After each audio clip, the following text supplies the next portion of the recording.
Saya awali dari sini. Saya ingin masuknya dari dunia emosi. Ini mungkin wawasan ini beberapa di antara teman-teman sudah paham. Jadi ada psikolog ahli jiwa namanya David Hawkins. Dia membahas tentang kesadaran manusia. Jadi dia bukunya judulnya Power and Force, An Anatomy of Consciousness, The Hidden Determinant of Human Behavior. Jadi ini diri kita ini, tingkat kesadaran kita itu hari ini ada di mana. Hawkins ini membuat semacam metrik, semacam peta. Terus dia skor itu mungkin level energinya. Jadi hidup kita ada di level kesadaran yang mana? Itu ada sekitar 8 tambah 9, 17 level. Yang jumlahnya 8 yang awal itu namanya force. Force ini coraknya agak negatif. Jadi kalau kita ada di level force ini, kita terjebak di situ, kita harus berjuang keluar dari situ. Yang level tinggi sisanya namanya power. Kalau power ini dimensi ketika kita mengembangkan diri, berarti kita sudah meningkat dari kondisi force tadi. Nah, ini sisi-sisi kesadaran kita. Ini ada 17 tadi. Yang paling rendah malu, yang paling tinggi pencerahan. Ya tentu saja mungkin dalam diri kita ada banyak. Saya sudah levelnya cinta, Pak, tapi kadang-kadang ya ada malunya, kadang ada takutnya ya. Tapi ini yang dimaksud yang dominannya. Ada orang yang dominan dalam hidupnya itu isinya rasa malu saja. Sehingga dia merasa minder, tak berdaya, tak berharga. Ini level kesadaran paling rendah kalau versinya Hawkins. Nah, paling tingginya itu pencerahan. Makanya dia menskor energinya, level paling rendahnya 20, level paling tingginya 1000. Ini mungkin menarik untuk teman-teman bahan refleksi. Saya itu dominannya ada di mana? Kesadaranku. Kalau yang paling rendah malu tadi ya, rasa minder, tak berharga, itu powernya 20. Energi 20 itu ya sulit kita mengharapkan kontribusi besar dari kita untuk hidup. Jadi ini orangnya agak mungkin sangat-sangat introvert, merasa minder, merasa tak berharga. Yaitu nanti patah hati itu ada di mana, cinta ada di mana. Nanti kita lihat betapa jauhnya drop kesadaran dari cinta jadi patah hati. Apalagi terus gara-gara patah hati terus minder. Cinta itu kan 500. Begitu terus jadi minder, malu. Mungkin minder karena wah berarti saya ini tidak layak dicintai atau tidak layak mencintai orang, terus jadi minder. Itu kita drop jadi 20 energinya. Dari sangat aktif luar biasa jadi turun. Naik satu level dari malu ada menyalahkan diri, rasa bersalah. Ini kadang-kadang orang patah hati kan juga bisa menyalahkan diri. Salahku, wong ya cuma minta setia saja aku kok ndak bisa. Nah, terus kamu kecewa, menyalahkan dirimu. Itu hidup dalam rasa bersalah, itu level energinya cuma 30. Susah produktif, pasti susah kreatif. Naik satu level ada lebih tinggi tapi juga tidak kalah buruknya. Namanya apatis. Ini wujudnya biasanya putus asa. Jadi sudah tidak ingin apa-apa lagi. Bangkitlah, sudah tidak mau. Ayo perjuangkan, tidak mau, sudah apatis, sudah tidak mungkin aku sukses, tidak mungkin aku bisa dapat lagi. Sudah gonta-ganti berapa kali kok terus putus terus, sudahlah, tidak usah mikir itu lagi. Ini apatis namanya. Orang kok dominan hidupnya apatis, isinya putus asa saja, ya pasti tidak produktif. Jadi tingkat kesadarannya masih rendah. Naik satu level menyesal. Menyesal lumayan 75, tapi itu pun masih kelompok rendah. Hidup dalam penyesalan, itu mesti tidak produktif. Ini kita ada masih di ranah force, ranah yang tertekan. Naik satu level hidup dalam ketakutan, cemas, khawatir. Ini 100 nilainya. Nah, nilai 100 itu ya masih 10%-nya, karena yang paling tinggi 1000. Jadi kalau kalian hidup dalam ketakutan itu masih di lingkup rendah. Nah, ini sudah mulai agak agresif, tapi tetap konotasinya negatif. Di atas ketakutan ada ambisi. Hidup tidak terkendali, penuh ambisi. Ini level keinginan.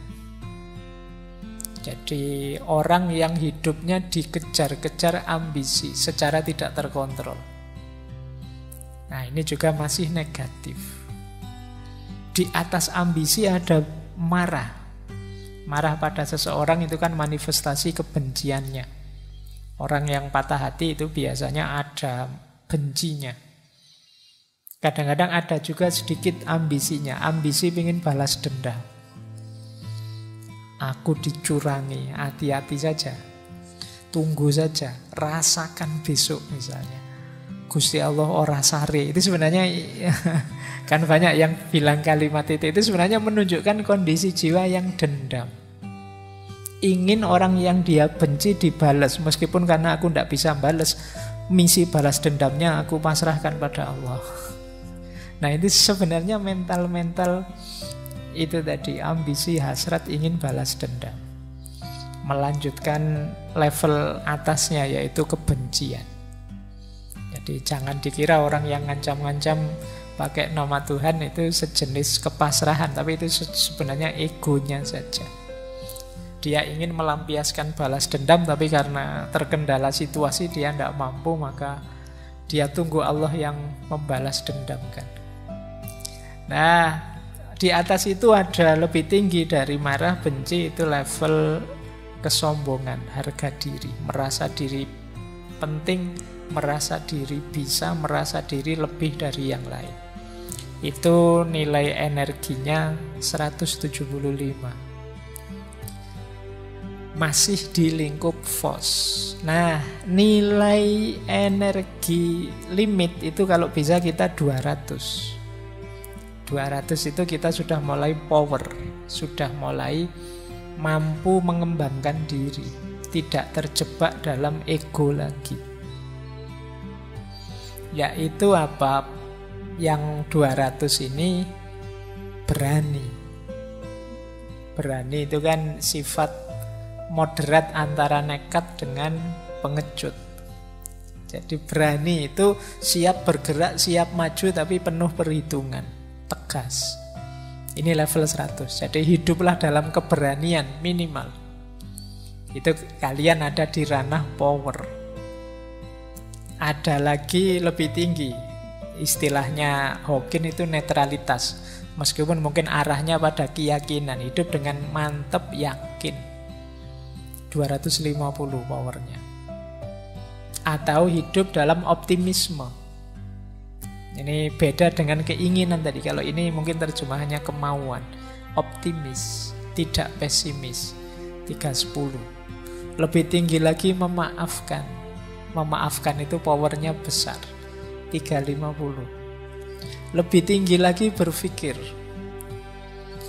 Nah, limit yang kedua kalau teorinya Hawking, selain 200, perhatikan limit 500 itu.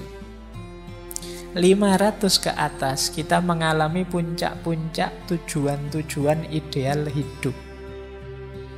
Hidup dalam cinta, naik lagi lebih tinggi hidup dalam sukacita, hidup dalam kegembiraan, ketenangan, naik satu level lagi hidup dalam kedamaian, kebahagiaan, dan puncaknya adalah hidup dalam pencerahan.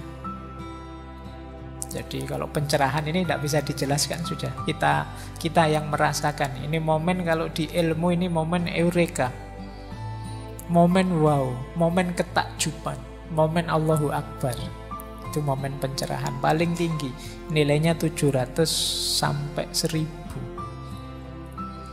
Nah, semoga teman-teman, saya tidak tahu ada di mana, semoga ada di power ya, tidak ada di force. Kalau ada di force, kita ada di wilayah yang negatif. Mari menghidupkan power. Nah, gejala-gejala fenomena yang malam hari ini kita bahas, broken hearts, patah hati, itu banyak ada di force. Ayo kita jadikan yang di force ini geser ke ranah power. Makanya sering saya bilang, tidak hanya cinta, patah hati pun sebenarnya energinya banyak. Maka ayo kita, meskipun patah hati, tapi paling tidak masih tetap berani, masih tetap optimis, masih tetap misalnya mau berpikir, masih bisa memaafkan. Sudah patah hati, diputus, tidak mau memaafkan, dendam lagi. Oh, itu kamu ada di force. Kamu terjebak dalam kegelapan rasa sakitmu.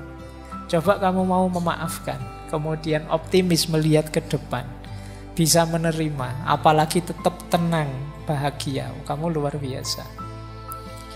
Nah, ini cara antara lain, karena teori untuk membaca jiwa itu kan luas sekali. Ini antara lain dari para ahli jiwa untuk memahami fenomena kesadaran kita. Ini loh yang mendorong hidup kita. Ini nanti jadi profil kepribadian kita.